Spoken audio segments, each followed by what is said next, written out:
I now give the floor to His Excellency Munir Akram, President of the Economic and Social Council and Permanent Representative of Pakistan, to deliver a statement.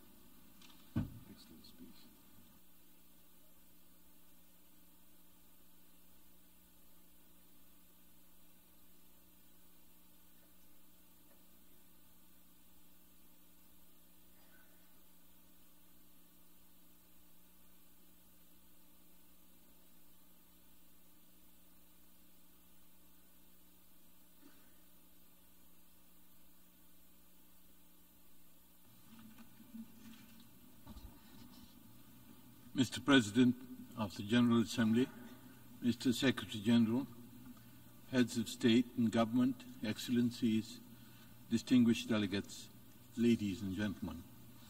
It is a privilege to speak at this summit on biodiversity in my capacity as President of the Economic and Social Council. Mr. President, it was a biodiverse and hospitable planet which accommodated the emergence and evolution of the human species, providing nutrition, food, clean air, fresh water, rich oceans, natural medicines, and bountiful raw materials.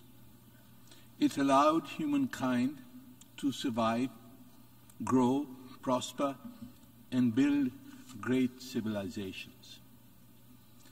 Our great prophets and holy books prescribe not only respect for each other, but also for nature and its bounties.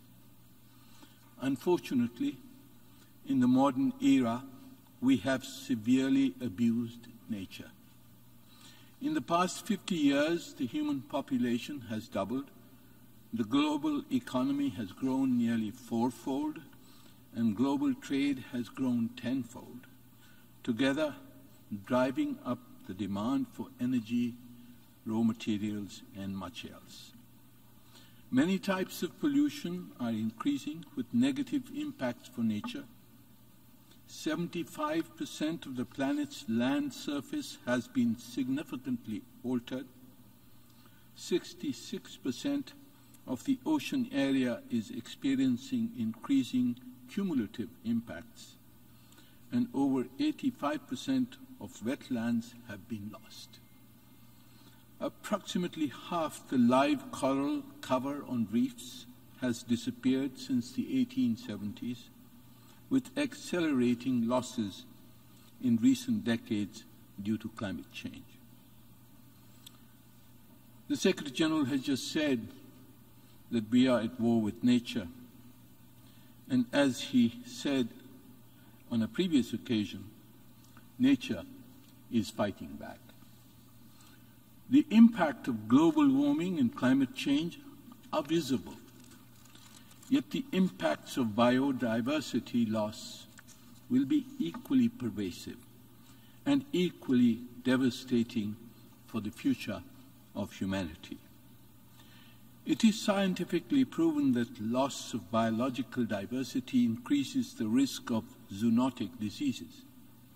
The COVID-19 pandemic is a grim reminder of the relationship between people and nature. And if the humble bee becomes extinct, agricultural production will be devastated. Once despoiled, our rivers and oceans will no longer yield their plentiful bounties. If our forests diminish further and carbon emissions are unabsorbed, masks may become a permanent feature of our existence. It is therefore tragic that none of the 20 Aichi biodiversity targets will be met by the 2020 timeline. In fact, data reveals a further regression in the fight to preserve biodiversity and ensure the sustainable use of nature.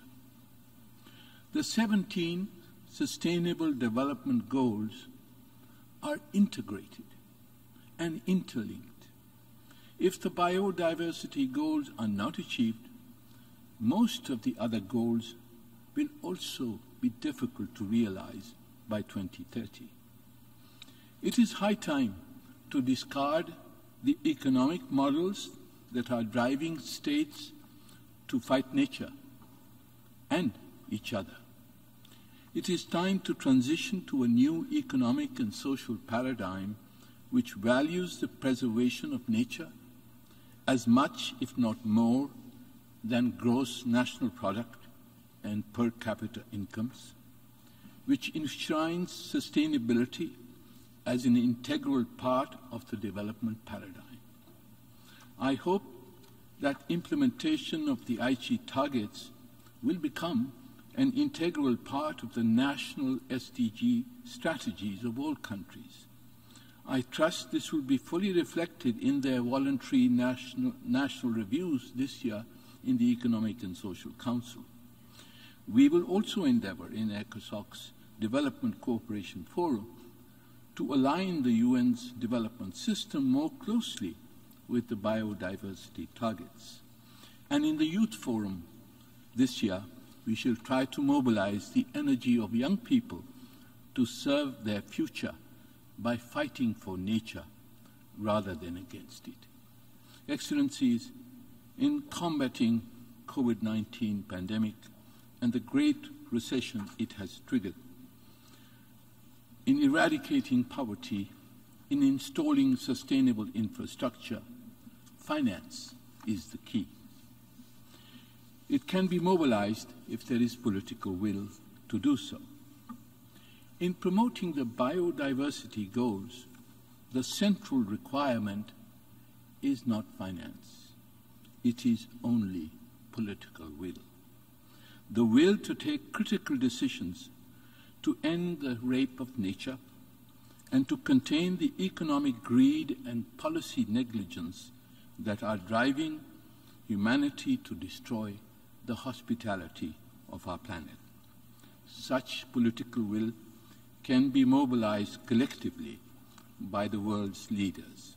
This is why this summit is timely. Indeed, it is of existential importance. I thank you. I thank the President of the Economic and Social Council for his statement.